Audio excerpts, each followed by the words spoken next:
Never before offer national highway పై ఆకర్షణీయమైన commercial plots గజం కేవలం 5,999 రూపాయలకే. చాలా రోజులుగా అనారోగ్య సమస్యలతో బాధపడుతున్నటువంటి ఒకప్పటి కాపు ఉద్యమ నేత, ఇప్పుడు వైసీపీ నేత ముద్రగడ పద్మనాభరెడ్డి గారు చాలా కాలం తర్వాత ఒక లేఖ రిలీజ్ చేశారు.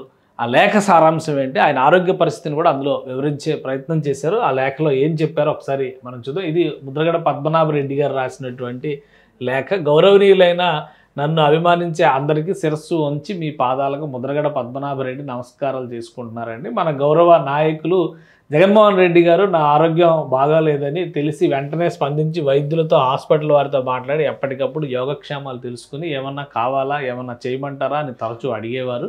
మాకు కొండంత ధైర్యాన్ని ఇచ్చినందుకు, మా కష్టకాలంలో నిలబడినందుకు ఎప్పటికీ వారికి మేము రుణపడే ఉంటామండి.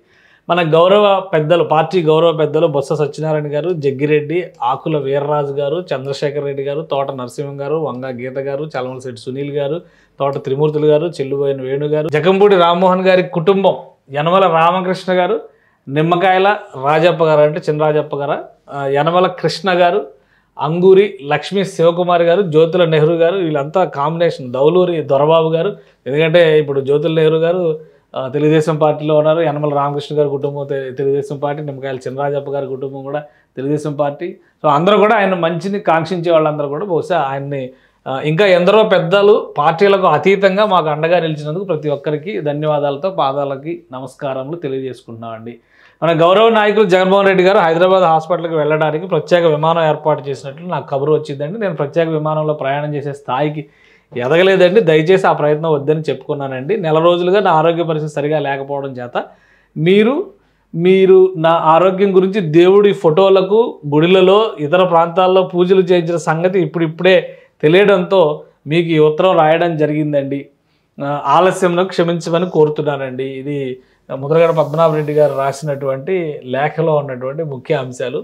సో ఆయన జగన్మోహన్ రెడ్డి గారికి ఉద్దేశించి రాశారా, లేదంటే అందరికీ రాశారా అనేది అందరికీ శిరస్సు వంచి నమస్కరించి రాస్తున్నానని చెప్తూనే జగన్మోహన్ రెడ్డి గారు ఆ పార్టీ ఆదుకున్నటువంటి విధానం పైన ఆయన సంతృప్తి వ్యక్తం చేస్తూ చేసినటువంటి వ్యాఖ్యానాలు. ఇక ప్రత్యేక విమానంలో ప్రయాణం చేసేంత స్థాయికి ఎదగలేదని చెప్పని దానిని సున్నితంగా తిరస్కరించినట్టుగా చెప్తున్నారు. ఇక మీరు నా ఆరోగ్యం బాగుపడాలని చేసిన పూజల గురించి విన్న తర్వాత వర్ణించడానికి నాకు మాటలు రావడం లేదండి. ఎన్ని జన్మలు ఎత్తినా ఆ రుణం పెరిగిపోతుందండి.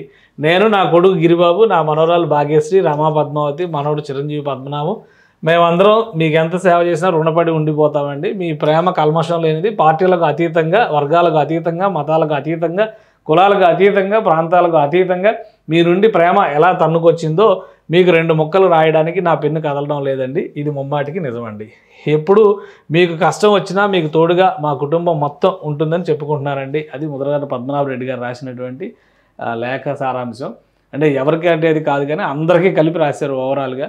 కానీ ఇందులో ఒకరిని మర్చిపోయినట్టుగా ఉన్నారు. ఎందుకంటే ఆయన కుమార్తె ఆసుపత్రికి వెళ్ళి, ఇంటికి వెళ్ళి కనీసం చూడడానికి, ఆయన సరైన ట్రీట్మెంట్ జరగడం లేదంటూ ఆవేదన వ్యక్తం చేస్తూ మీడియా ముఖంగా కూడా ఆవేదన వ్యక్తం చేశారు.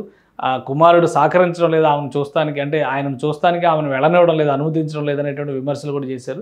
కానీ వేటి గురించి ప్రస్తావించలేదు. కానీ ఒకటి ఇందులో గుడ్ న్యూస్ ఏంటంటే ఆయన బాగానే ఉన్నారనేటువంటి విషయం క్లారిటీ ఇచ్చారు. సో అందరి పూజలు, అందరి ఆశీర్వచనాల ఫలితంగా, అందరి ఆకాంక్షల ఫలితంగా ముద్రగడ పద్మనాభరెడ్డి గారు తేరుకున్నారు. బహుశా పూర్తిగా కోలుకుని ఆయన బయటకు వస్తే కనుక మరోసారి రాజకీయ రంగంలో అడుగు పెట్టడానికి సిద్ధంగా ఉన్నారేమో అనిపించే విధంగా అయితే ఈ లేఖ రాశారు.